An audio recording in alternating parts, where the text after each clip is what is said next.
Donc 1897, 1917, 1947, 67, 87 et effectivement 2007 pour un peu tracer les grandes dates. Donc 1897, qu'est-ce que c'est? C'est l'année du premier congrès sioniste, donc qui est organisé à la fin du mois d'août à Bâle en Suisse. Le premier congrès sioniste qui va prendre une décision d'importance, ou acter une décision d'importance, qui est celle d'un accord au sein du mouvement sioniste, je vais revenir sur ce que c'est évidemment, sur l'idée de la constitution d'un État des Juifs dans ce qui s'appelle la région Palestine. La Palestine, à l'époque, elle fait partie de l'Empire ottoman. On ne sait pas encore qu'elle va passer sous domination britannique. Et il faut savoir qu'à l'époque, en 1897, les rapports de force entre guillemets démographiques sur la Palestine, selon les historiens, on estime qu'il y a environ 5% de juifs en Palestine et 95% de non-juifs. Et donc décision est prise de constituer un État des juifs en Palestine, avec des résolutions qui sont votées, c'est un congrès, c'est comme dans les congrès des partis politiques, et donc avec deux modes d'action, on va dire, ou deux décisions d'ampleur qui sont prises, qui est la première, qui est d'organiser l'émigration de population juive depuis l'Europe vers la Palestine. On a même le terme colonisation qui est utilisé dans les résolutions. Donc quand ils disent on colonise pas, en fait c'est ce qu'ils disaient au départ. Et le deuxième qui est de chercher des soutiens auprès des puissances occidentales pour venir à l'appui du projet de colonisation de la Palestine. Colonisation, pourquoi? En raison des rapports de force démographiques. C'est-à-dire pour faire un État des Juifs là-bas, il va falloir amener du monde, vu qu'il y a une toute petite minorité de Juifs sur place qui ne sont pas des Juifs sionistes, c'est important de le souligner, et qui vivent à l'époque en harmonie avec les populations locales, musulmanes, chrétiennes, etc. Donc nécessité de faire se déplacer des gens. Et deuxième chose, nécessité d'avoir un appui ou des appuis de la part de pays occidentaux de poids, parce que c'est dans les débats du congressionniste, dans les débats autour du congressionniste, les gens sont assez lucides.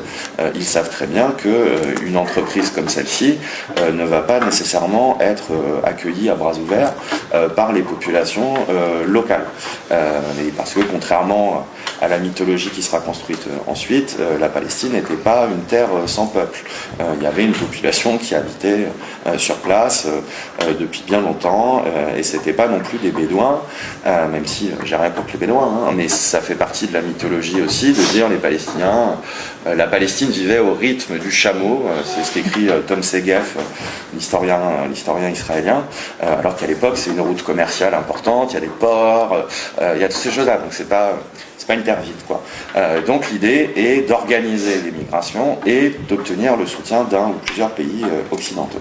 Le sionisme, qu'est-ce que c'est et ça vient d'où?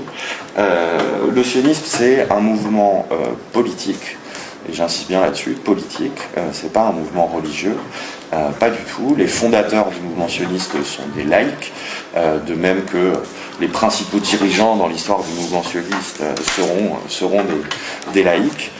Aujourd'hui encore, la direction, alors de moins en moins, puisqu'il y a les religieux, entre guillemets, qui ont infiltré ou qui ont intégré l'appareil d'État israélien, mais dans l'histoire, ce sont très majoritairement des laïcs. Et aujourd'hui encore, je veux dire, un mec comme Netanyahou, la religion, il s'en fout complètement. Enfin, c'est pas son problème. Lui, c'est un politique. Il se situe dans l'histoire du sionisme. Donc, c'est un mouvement politique qui s'est développé dans la deuxième moitié du XIXe siècle en Europe orientale, en Europe de l'Est, en Russie, dans les régions périphériques à la Russie, en Europe centrale, etc. qui s'est développé comme une réaction à l'antisémitisme qui se développait aussi dans ces régions au XIXe siècle. Un antisémitisme bien réel, hein.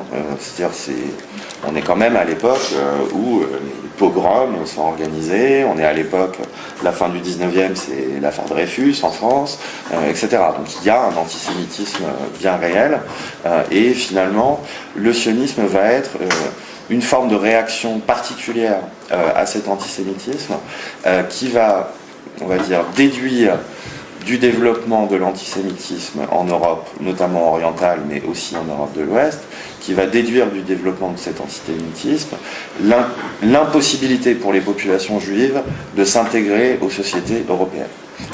Il y a l'antisémitisme, ça signifie que les juifs ne peuvent pas s'intégrer dans les sociétés européennes, et donc la conséquence de ça, c'est de dire les juifs doivent donc, pour vivre en sécurité, avoir leur propre État. Voilà, c'est ça le fondement du sionisme, et c'est un mouvement qui se situe, on va dire, dans le contexte de son époque. Il y a 3 niveaux. Le premier, c'est il y a l'antisémitisme, et le sionisme est une forme de réaction à l'antisémitisme. C'est pas la seule. Il y a d'autres formes de réaction à l'antisémitisme. Il y a des organisations politiques juives qui vont se constituer. Il y a des fronts avec des juifs et des non-juifs qui vont s'organiser pour lutter contre l'antisémitisme, etc. Le sionisme est une des formes de réaction, mais c'est une forme de réaction particulière, puisque c'est un mouvement qui préconise de fait la séparation. Donc dans son contexte par rapport à l'antisémitisme, dans son contexte par rapport au nationalisme, parce que la deuxième moitié du XIXe siècle, c'est aussi le triomphe des idéologies nationalistes, hein, notamment dans les régions en question, en Europe orientale et aussi petit à petit en Europe de l'Ouest. Je vous rappelle, je vous renvoie à des vieux cours d'histoire, mais l'unité allemande, l'unité italienne, etc., les nationalismes en Europe centrale, la décomposition de l'Empire austro-hongrois, etc., etc. C'est l'émergence des nationalismes européens dits modernes. Et le sionisme est une forme de nationalisme, et il se situe dans le cadre du développement des nationalismes européens. Mais c'est une forme de nationalisme aussi particulier, puisque c'est un nationalisme qui se double immédiatement, et c'est là où il est dans son contexte à un 3e niveau, qui se double du projet colonial. C'est-à-dire c'est un nationalisme qui se pense aussi comme un colonialisme, et c'est consubstantiel, on va dire, le nationalisme et le colonialisme dans le projet sioniste, parce qu'il faut partir. Il faut partir quelque part. Et je dis que c'est dans son contexte, c'est parce que le colonialisme, à l'époque aussi, c'est quelque chose qui est particulièrement valorisé dans les sociétés et les champs politiques européens. C'est pas un gros mot. C'est pour ça que quand dans les résolutions du Congrès sioniste, ils disent on va aller coloniser la Palestine, ça choque personne. C'est plutôt un truc qui est à la mode. J'envoie au discours de Jules Ferry, par exemple, à l'Assemblée nationale en France. Jules Ferry n'a pas seulement rendu l'école laïque, machin, tout ça.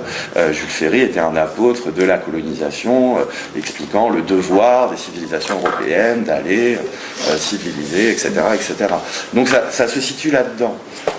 Et j'insiste là-dessus parce que c'est important d'avoir ça à l'esprit, parce que finalement, ces piliers du sionisme vont être quelque chose qui va être constant dans toute l'histoire de ce mouvement politique, et aujourd'hui encore, cette idée, de la séparation,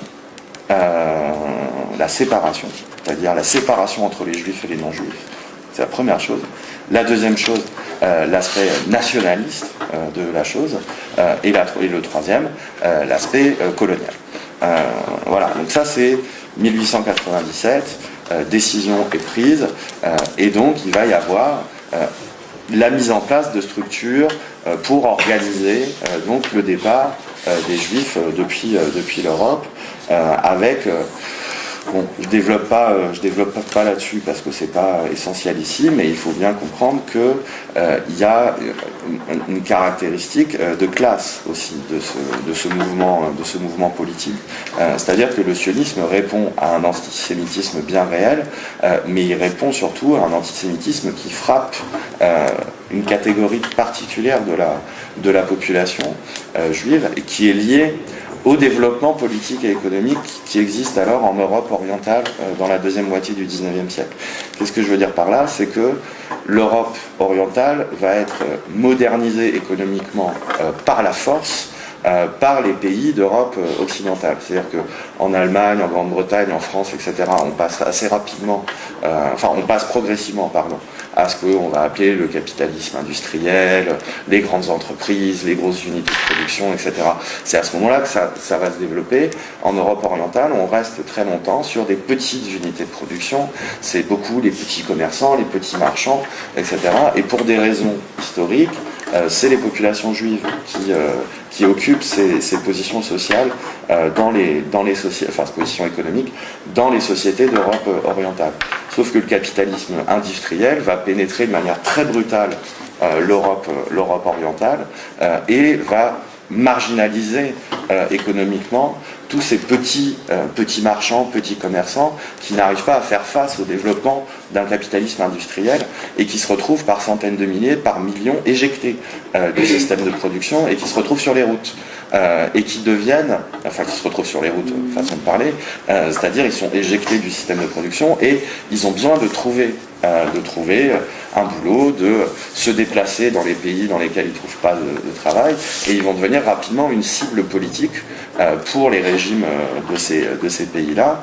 C'est les Juifs qui sont responsables de la crise économique, c'est les Juifs qui veulent piquer le boulot, c'est les Juifs qui ceci, qui cela. Il y a une base matérielle, entre guillemets, au développement de l'antisémitisme.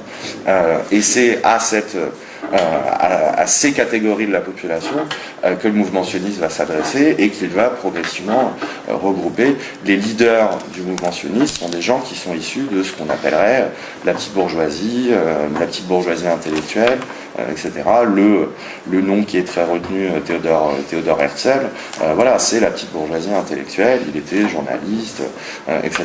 Mais la base, on va dire, du mouvement sioniste, ça va être ces centaines de milliers, ces millions de juifs qui se retrouvent marginalisés politiquement et socialement et victimes de l'antisémitisme. Et donc, à partir de la fin du XIXe siècle, va se mettre en place un système d'organisation de l'émigration et de recherche de soutien occidentaux. Il faut savoir que le mouvement sioniste va chercher partout du soutien, auprès de l'Allemagne, auprès de la France, auprès de la Grande-Bretagne, auprès même de la Russie tsariste antisémite. Ça veut dire que ça n'a jamais été un problème pour les dirigeants du mouvement sioniste d'aller chercher des appuis auprès d'États et de gouvernements antisémites, bien au contraire. Puisque finalement c'est ce qui se passera de la partie du mouvement sioniste allemand après l'arrivée d'Hitler au pouvoir, c'est de dire, écoutez, on est au moins d'accord sur une chose, les Juifs doivent partir d'Allemagne. Mais j'y reviendrai tout à l'heure. Donc il va y avoir cette recherche ici, malheureusement. Il y a des lettres de l'organisation sioniste allemande de février 1933, lettres au chancelier Hitler, qui sont assez flippante. Mais j'y reviendrai. Donc voilà, 1897, ça acte un peu, ça cristallise, on va dire, ce projet. 1917. 1917, qu'est-ce que c'est 1917, c'est le 2 novembre 1917, un moment assez important, qui est ce qu'on a retenu comme étant la déclaration Balfour. La déclaration de Balfour du nom du ministre des Affaires étrangères du gouvernement britannique. Qu'est-ce que c'est la déclaration Balfour? C'est un court texte, c'est une lettre écrite en fait par Balfour à Rothschild, qui est un des principaux dirigeants et grands argentiers du mouvement sioniste, dans lequel donc le ministre des Affaires étrangères britannique explique que le gouvernement de Sa Majesté apporte son soutien au projet d'établissement d'un foyer juif en Palestine. Et donc c'est une déclaration officielle, et c'est la première de soutien de la part d'un gouvernement occidental au mouvement et au projet sioniste. Pourquoi elle est importante, cette déclaration? Déjà pour cette raison-là, c'est un appui, on va dire, de poids pour le mouvement sioniste. C'est une reconnaissance, une légitimité qui est acquise par le mouvement sioniste. Et deuxième élément, elle ne vient pas de n'importe qui. Elle vient du gouvernement britannique qui, quelques mois plus tôt, s'est mis d'accord avec le gouvernement français sur un partage du Moyen-Orient suite à l'effondrement prévisible de l'Empire ottoman. Parce que pendant la Première Guerre mondiale, l'Empire ottoman, entre guillemets, a choisi le mauvais camp, en tout cas le camp des perdants, et les futurs vainqueurs se répartissent, on va dire, ce que vont être finalement les zones qui vont passer sous leur contrôle. C'est les accords dits Sykes-Picot, du nom britannique et français, de partage du Moyen-Orient, qui date de 1916, avec cette idée que la Palestine, dont le territoire n'est pas encore très bien défini, la Palestine sera sous contrôle britannique, les Français se réservant le Liban, la Syrie, etc. Voilà. Mais donc c'est une grande puissance, et qui plus est la puissance qui va être amenée à être tutélaire, on va dire, sur la Palestine, qui apporte son soutien au mouvement sioniste pour l'établissement d'un foyer juif en Palestine. Le mot État n'existe pas dans la déclaration de Balfour, c'est foyer juif.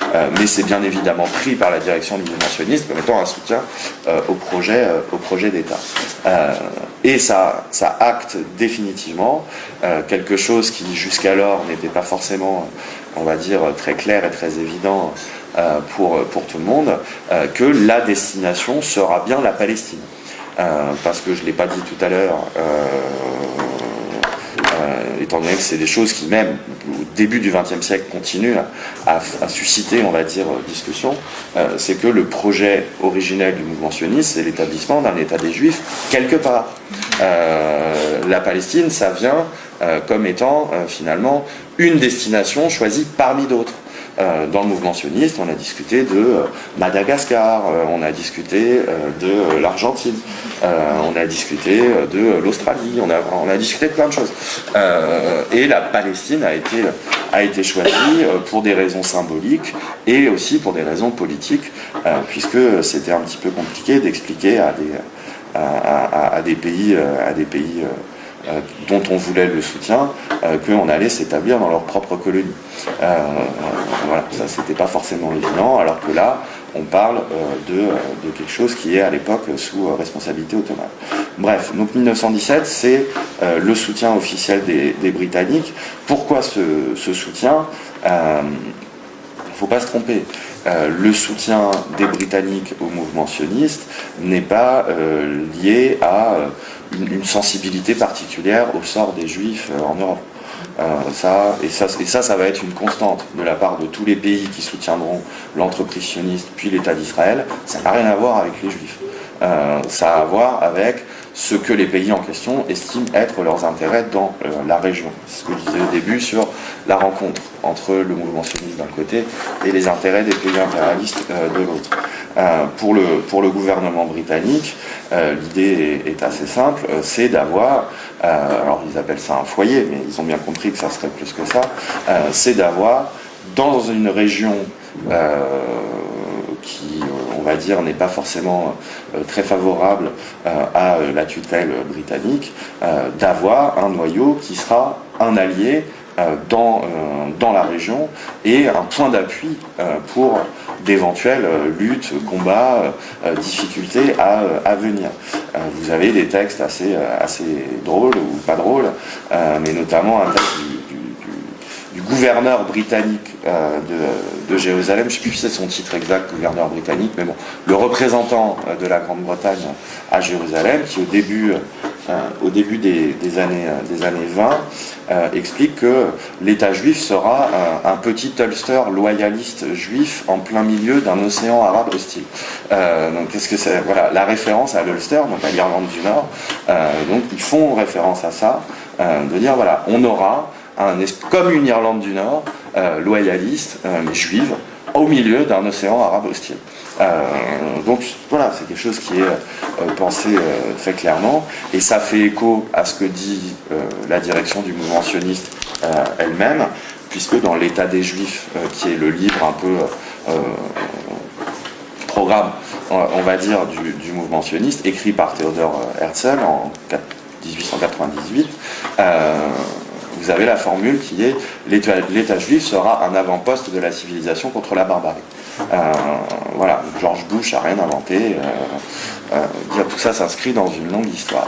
Et donc finalement, 1917, je vais passer à la suite, 1917, ça cristallise un peu ce que je vous disais au tout début, cette idée de rencontre. C'est-à-dire que d'un côté, vous avez un mouvement politique qui se développe pour des raisons propres. C'est-à-dire le sionisme a sa propre logique, son propre agenda, ses propres objectifs.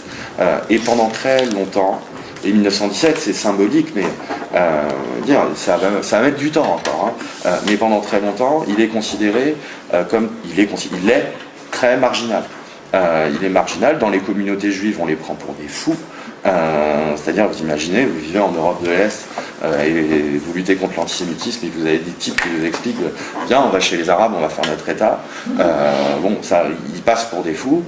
Les religieux sont très hostiles au mouvement sioniste, avec cette idée que, pour des raisons religieuses, avec l'idée que c'est pas les hommes qui doivent dire quand les Juifs retournent en Palestine, c'est Dieu. Un truc qui existe encore aujourd'hui, où ils sont un peu ceux qui sont encore sur cette ligne-là sont pas les plus open, quoi, on va dire, même si certains ont l'air de les considérer comme des alliés. Bon, c'est un peu compliqué, on va dire. Voilà, mais ils sont très très très minoritaires, très marginaux, et l'appui des Britanniques finalement, et cette rencontre va être quelque chose qui va considérablement les dynamiser et leur donner un poids politique de plus en plus fort. Et entre 1917 et donc l'autre date que j'avais retenue, 1947, vous allez avoir une accélération du phénomène de colonisation, vous allez avoir une accélération des troubles, comme on disait pour l'Irlande, que ça va créer sur place, et dès les années 20, en fait, vous avez les premiers affrontements armés, et pas que armés, mais les premiers affrontements entre la population palestinienne autochtone et les immigrants juifs, qui ont l'appui des Britanniques. Donc ça remonte très tôt, et j'insiste vraiment sur cette partie-là, parce que c'est celle qu'on connaît peut-être moins, mais c'est surtout celle qu'on oublie quand on discute. Le premier soulèvement palestinien massif, c'est 1936. Voilà, et c'est pas pour rien. Dire 1936, c'est 6 mois de grève générale. Dire pour qu'une population se mette en grève générale pendant 6 mois, c'est qu'il se passe un truc. Dire ici, c'est difficile de faire la grève 2 jours de suite, donc vous imaginez 6 mois, ce que ça veut dire, c'est qu'on a une population qui prend bien conscience qu'elle est victime d'une entreprise de dépossession. Parce que qu'est-ce qui se passe dans les années 20 et dans les années 30? Vous avez un phénomène de rachat massif de terres par les différentes agences, et notamment l'agence juive, truc international, dans le but de les attribuer exclusivement à des juifs. C'est ça qui se développe dans les années 20, dans les années 30, et en gros comment ça fonctionne, c'est assez simple, c'est que les propriétaires des terres en Palestine ne sont pas des Palestiniens, ou alors exilés, enfin en vacances, quoi.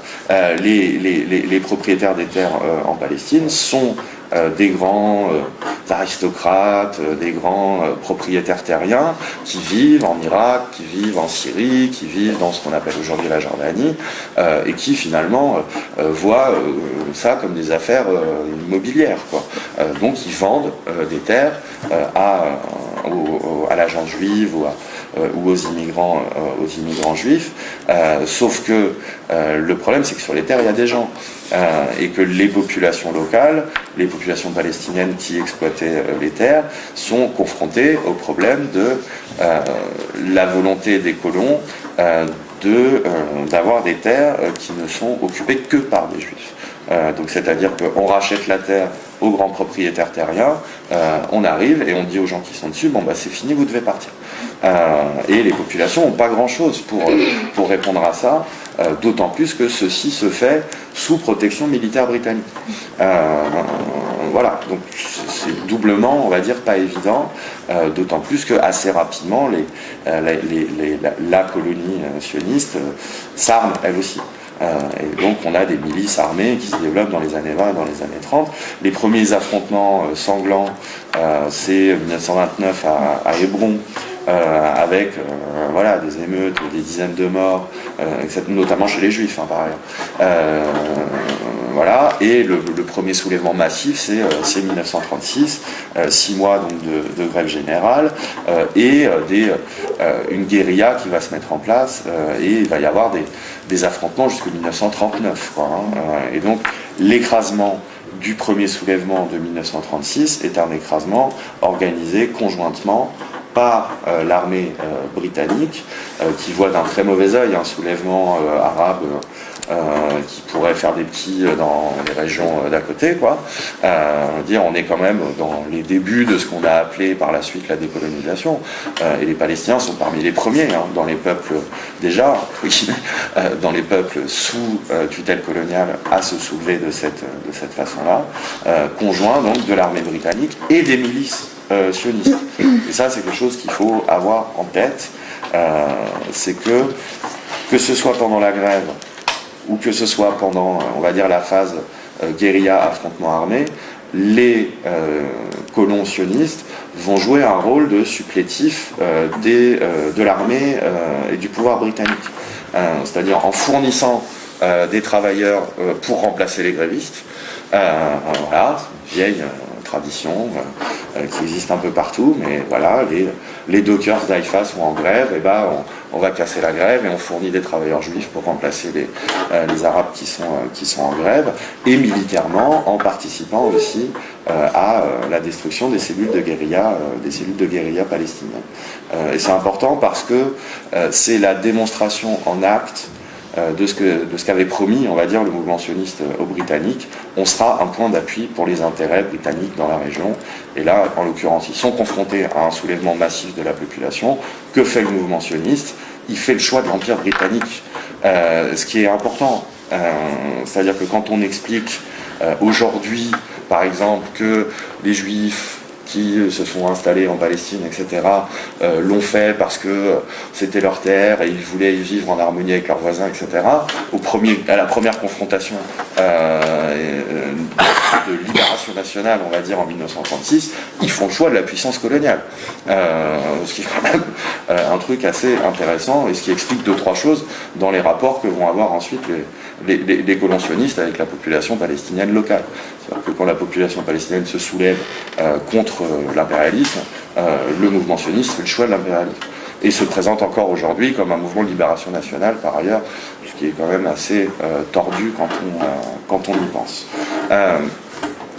Donc, la déclaration Balfour, l'appui des Britanniques, etc., ça donne un coup d'accélérateur. Et le deuxième coup d'accélérateur, entre guillemets, bien évidemment, c'est la montée du nazisme en Allemagne et ses différentes extensions dans les pays européens qui vont convaincre de plus en plus de juifs européens que finalement les sionistes avaient peut-être raison et qu'il serait bon de quitter l'Europe.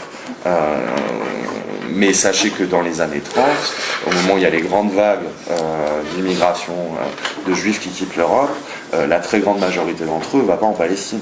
Ils vont aux États-Unis, ils vont en Grande-Bretagne, ils vont, etc.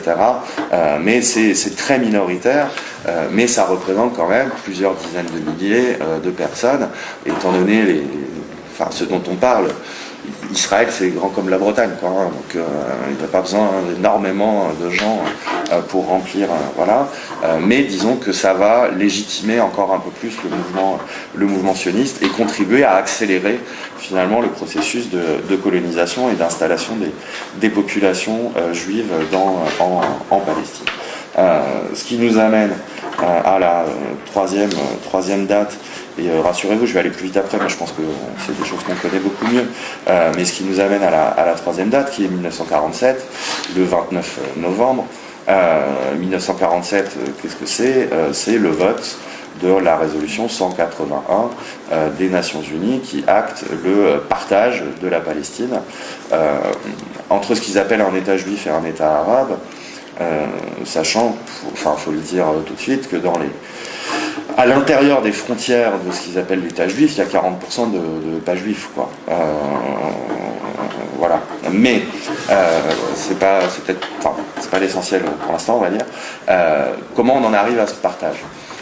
On en arrive à ce partage parce que il y a eu de fait une émigration importante des populations juives en Palestine, et au sortir de la Deuxième Guerre mondiale, on est à peu près à un rapport de force démographique qui est passé à un tiers, 2 tiers. Un tiers de juifs, 2 tiers de non-juifs. C'est lié aux vagues d'émigration des années 20 et à ce qui se rajoute dans les années 30 et surtout juste après la Deuxième Guerre mondiale, avec plusieurs milliers de personnes qui arrivent. Et ça ne va pas, évidemment, sans créer un certain nombre de... Enfin, ça continue, on va dire, de créer une instabilité dans la zone palestinienne. Et les Britanniques sont dans une situation, dans le truc dans lequel ils aiment bien se mettre, les Britanniques, c'est ils ont promis aux uns et aux autres que tout le monde aurait sa part du truc. Et d'abord, c'était aux mouvements sionistes, et puis ils ont aussi promis aux Arabes qu'ils auraient leur État, ils ont promis, etc. Ils freinent l'immigration juive dans les années 30 parce qu'ils voient bien que ça commence à poser problème. Et ce qui se passe pendant la Deuxième Guerre mondiale et dans l'immédiate après Deuxième Guerre mondiale, c'est que le mouvement sioniste va se retourner contre son protecteur britannique. Ce qui est un phénomène assez classique par ailleurs dans l'histoire des colonisations de ce type-là. Vous avez des colons qui partent d'un pays ou d'une région avec plus ou moins l'appui et qui se reconnaissent comme étant des alliés, etc. Et puis à un moment, ils se retournent contre leur soutien en disant c'est bon, maintenant on prend notre indépendance et on file. C'est ce qui s'est passé aux États-Unis. Ce qu'on appelait les 13 colonies britanniques, au bout d'un moment, sont entrées en guerre contre la Grande-Bretagne en revendiquant leur indépendance. C'est ce qui s'est passé avec l'Afrique du Sud. C'est ce qui s'est passé etc. C'est-à-dire des colons qui s'installent, qui sont protégés par la puissance tutélaire, et puis quand ils estiment que c'est bon, ils peuvent se gérer tout seuls, hop, ils disent à la puissance dehors. Et c'est ce qui va se passer avec les Britanniques juste après la Deuxième Guerre mondiale, c'est un truc qui est bien raconté dans le film, la série de films La Promesse. Je ne sais pas si vous avez vu, mais on voit ce retournement finalement, et comment les milices sionistes, ou une partie d'entre elles en tout cas, rentrent en guerre contre l'armée britannique. Et vous avez notamment, c'est l'attentat du King David, donc le grand hôtel de Jérusalem, c'est en 1946. C'est pas un hasard. C'est-à-dire le King David, et des dizaines d'officiers et pas que d'ailleurs, mais aussi des civils britanniques qui meurent dans un attentat organisé par une des milices sionistes, celle dirigée par un futur Premier ministre israélien d'ailleurs, comme quoi on est tous le terroriste de quelqu'un. Et à partir de ce moment-là, pour les Britanniques, finalement la situation devient ingérable et ils décident de s'en remettre à l'ONU et dire nous, on arrête, on ne peut pas gérer ça tout seul. Et c'est ça qui va expliquer comment on va aller petit à petit vers l'idée d'un plan de partage, avec autre chose qui rentre en jeu, c'est que on est dans l'immédiat après Deuxième Guerre mondiale, on a la formation des blocs, le bloc soviétique, le bloc occidental, et chacun va aussi peser pour voir quels sont ses intérêts dans cette région. Et il ne faut jamais oublier le fait que les premiers qui soutiennent et qui reconnaissent la légitimité de l'existence de l'État, etc., d'Israël, c'est l'Union soviétique. L'Union soviétique qui pense que le mouvement sioniste étant dominé par des gens qui se revendiquent du socialisme, que le futur État d'Israël sera un allié du bloc soviétique dans la région. Donc voilà, le partage est au carrefour de plein de choses. il est au carrefour de l'évolution de la réalité sur le terrain, il est au carrefour de l'incapacité des Britanniques à gérer la merde qu'ils ont eux-mêmes créée, de fait, et des rivalités entre les différentes puissances. Donc le 29 novembre 1947, le plan de partage est adopté, avec cette idée que le 14 mai 1948, les Britanniques se retirent. Et il n'y a plus de mandat britannique, il se termine ce jour-là, le 15 mai, 14 mai, 15 mai, je ne sais plus, à vérifier, qu'il se retire, et à partir de là, il y aura deux États. Sauf que tout le monde a très bien compris au moment du partage, qui est refusé par tous les pays arabes et par les Palestiniens, qu'au moment où les Britanniques vont se retirer, ça va être la guerre, quoi. Voilà, tout le monde l'a très très bien compris, tout le monde se prépare à la guerre, et en réalité, la guerre se déclenche bien plus tôt que ce que l'histoire l'a retenu. C'est-à-dire que on dit que la guerre commence en 48. En général, on dit c'est le 15 mai 48, Israël déclare son indépendance, etc. Et du coup, les armées arabes entrent et tout.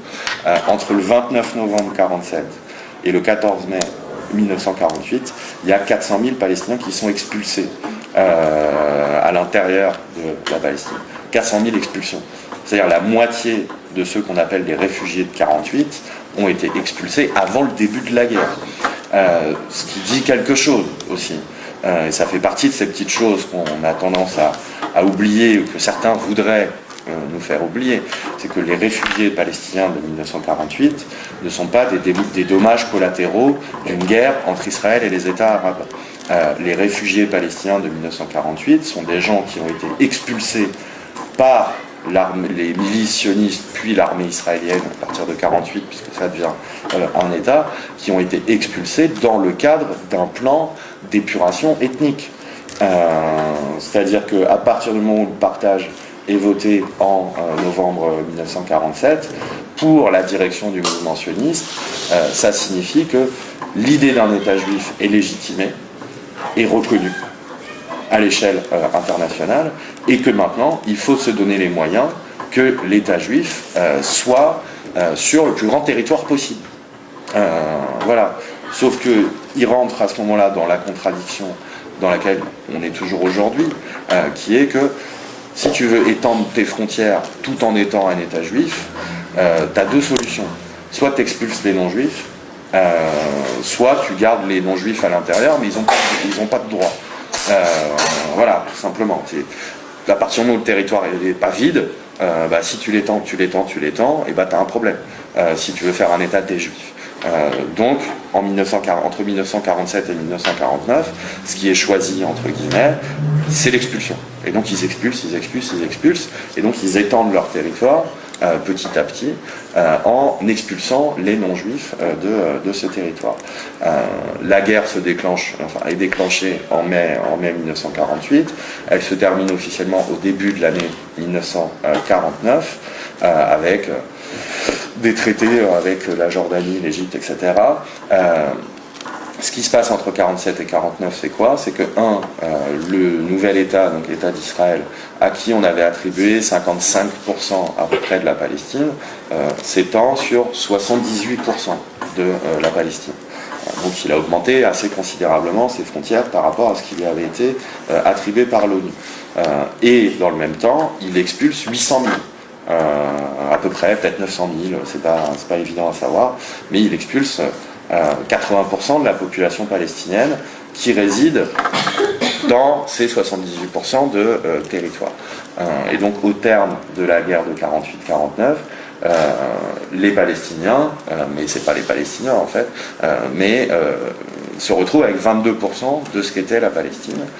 Et c'est là que naissent, et c'est important, je le dis là, que naissent, entre guillemets, la Cisjordanie et la bande de Gaza. La Cisjordanie et la bande de Gaza ne sont pas des entités géographiques ou politiques ou territoriales qui ont une histoire en tant que telle. La Cisjordanie et la bande de Gaza, ce sont les lignes d'armistice de 1949. Voilà, les lignes d'armistice de 1949. Souvent on dit frontières de 67. C'est pas les frontières, voilà, et c'est pas 67. C'est les lignes d'armistice de 49. C'est ce sur quoi l'État d'Israël, la Jordanie, l'Égypte, les autres se mettent d'accord en 1949. Mais ce sont des lignes d'armistice, ce qui veut dire que, y a des gens qui habitent des deux côtés. Il y a des Palestiniens qui habitent les deux côtés. Et ce ne sont pas des entités qui ont une histoire, une viabilité, voilà, c'est des lignes.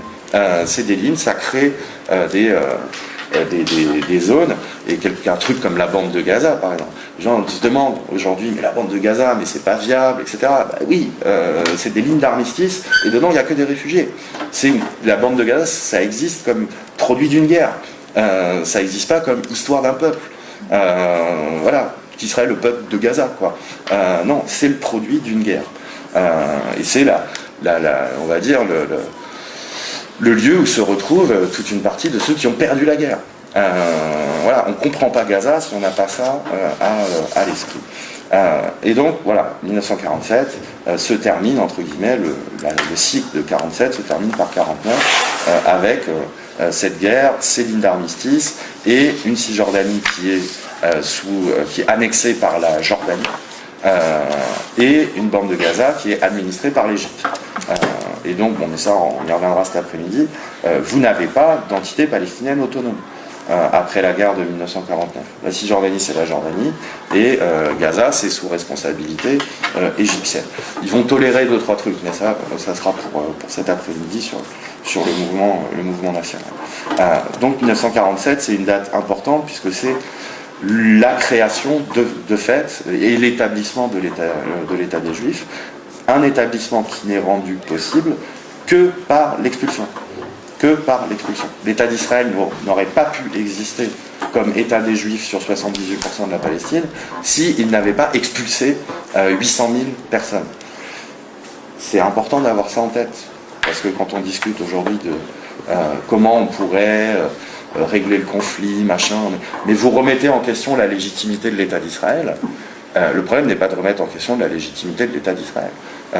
Le problème est de dire l'État d'Israël s'est construit et n'a pu exister que par un crime de masse. Donc, réparer ce crime de masse pose la question de l'État d'Israël et de son existence, vu qu'il n'existe que par ce crime de masse. C'est dans ce sens-là que ça se passe, c'est pas dans l'autre sens.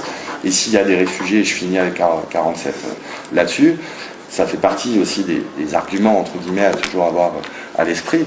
On n'est pas réfugié parce qu'on est parti de chez soi. On est réfugié parce qu'on ne peut pas y revenir. C'est important. C'est-à-dire que quelles que soient les raisons pour lesquelles les Palestiniens sont partis entre 47 et 49, vous avez tout ce fantasme de les radios arabes qui disaient aux gens quitter les villages, en fait c'est pas la faute des Israéliens, c'est à cause des Arabes si les Arabes sont partis, machin, ils n'ont pas tous été expulsés manu militari, il y en a juste qui sont partis, blabla. À la limite, on s'en fout. Le problème c'est qu'ils n'ont plus le droit de rentrer. Qu'à partir de 49, il y a un verrou qui s'est mis. Si t'es parti, c'est fini. Tu peux plus revenir. Voilà, il y a un effet de cliquet, quoi. Ça marche que dans un sens. Si t'es parti, tu ne peux plus revenir. C'est ça qui fait que t'es réfugié. Parce que si t'es parti et que tu peux revenir, parce que les conditions sont réunies pour, bon bah t'es plus réfugié. Sauf que, non, à partir de là, et c'est ce double, on va dire, élément qui est essentiel sur 40. L'État des Juifs ne naît que par la force et par l'expulsion, et la majorité de la population palestinienne se retrouve en exil. Et ça, c'est des coordonnées essentielles aujourd'hui encore. Pour la fin, parce que vous allez voir que je vais aller beaucoup plus vite sur la fin, 1967. Bon, il se passe des trucs entre chacune des dates que je vous donne. Évidemment, on fait pas de l'histoire bataille, quoi, mais je pense que c'est important d'avoir ces jalons-là. Il se passe des trucs. En 56, à Gaza, c'est absolument horrible. Sous la direction du général Sharon, on nettoie, etc. Bon, il se passe des choses, plein de choses. 1967. Pourquoi c'est une date essentielle? Parce que 1967, ça va être le moment où Israël va essayer de, entre guillemets, finir le boulot qui avait été commencé en 1947. 1967, c'est donc juin 1967 qu'on a retenu comme étant la guerre des 6 jours, où en 6 jours, effectivement, l'État d'Israël met une raclée monumentale aux armées arabes coalisées autour. Alors c'est pareil, il y a des grands débats, même s'ils sont quand même assez tranchés par les historiens, y compris israéliens, sur c'est la faute à qui, la guerre de 67, qui a tiré le premier, est-ce que c'est les Égyptiens, est-ce que machin, est-ce que c'est Israël? À la limite, c'est pareil. Moi, je vous dis, on s'en fout. Ce qui compte, c'est le résultat. Le résultat de la guerre de 67, qui est présenté par Israël comme étant une guerre défensive. C'est important. Donc, après cette guerre défensive, l'État d'Israël a quadruplé sa superficie, ce qui est une façon comme une autre de se défendre. Mais bon, ça la fout mal avec les voisins quand même, d'aller leur piquer leur terre. L'État d'Israël quadruple sa superficie. Alors le chiffre peut paraître impressionnant, mais c'est parce qu'il y a le Sinaï en fait. Bon. Mais l'État d'Israël quadruple sa superficie avec le Sinaï, avec le Golan, c'est à cette époque-là que le Golan syrien est conquis, et avec la Cisjordanie et la bande de Gaza. Ce qui est essentiel, je ne viens pas sur le détail de la guerre de 67, on en reparlera tout à l'heure. Ce qui est essentiel, c'est de se dire, l'État d'Israël gagne militairement la guerre de 67. Et gagne territorialement. Il conquiert 100% de la Palestine. Donc quelque part, ça y est. Sauf qu'il y a un problème. C'est qu'il ne se passe pas la même chose qu'en 47, 48, 49. Qu'est-ce qui se passe en 67? Les Palestiniens ne partent pas. Les Palestiniens de Cisjordanie et de Gaza ne partent pas. Enfin, beaucoup moins qu'en 1947. 47, c'est 80% de la population qui part. 67, on estime que c'est moins de 20%. Et la plupart, en plus, sont des déplacés des territoires palestiniens. Ils ne partent pas comme les autres, fort de l'expérience de ce qui s'est passé en 47-48. Parce que bon, les vieux palestiniens, ils te racontent ça, et les livres d'histoire aussi, en 47-48, ils sont partis en pensant qu'ils allaient revenir très vite. Ils sont partis avec la clé de la maison. Voilà. Et ben en 67, 20 ans plus tard, tout le monde sait qu'ils ne sont pas rentrés. Donc en 67, les gens partent pas, ils restent. Et donc l'État d'Israël se retrouve confronté à son dilemme, entre guillemets, depuis qu'il n'arrive toujours pas à gérer aujourd'hui, et dans lequel il est coincé. Bon, mais on en reparlera, et pour lequel il n'a pas énormément de solutions, c'est qu'à partir de 1967, l'État d'Israël contrôle 100% de la Palestine. Il n'y a pas de problème. Sauf que dans les 100% de la Palestine, il y a 40-45% de non-juifs. Et donc la prétention de l'État d'Israël à être un État juif et démocratique est remise en question par cette réalité de terrain. Ils ont gagné militairement, mais ils n'ont pas gagné politiquement sur, disons, le projet d'expulsion. Et donc on est dans cette situation de l'État d'Israël, à partir de 67, doit, entre guillemets, choisir. Soit il est un État juif, soit il est un État démocratique. Mais il ne peut pas être les deux. Voilà. Parce que s'il est démocratique, il y aura quasiment la moitié des gens qui ne sont pas des juifs, donc il ne pourra pas dire que c'est un État des juifs. Et s'il est État des juifs, eh ben, il n'est pas démocratique parce qu'il ne donne pas de droit à presque la moitié de la population. Et donc il y a deux possibilités dans ce cas-là. L'expulsion de tout le monde, mais là ça ne fonctionne pas. Ou l'apartheid. Voilà. Ce qui ne règle pas le problème de juifs et démocratiques. À partir de ça, apartheid. Donc on nie l'existence d'une population qui aurait des droits, et donc on l'administre directement de manière militaire.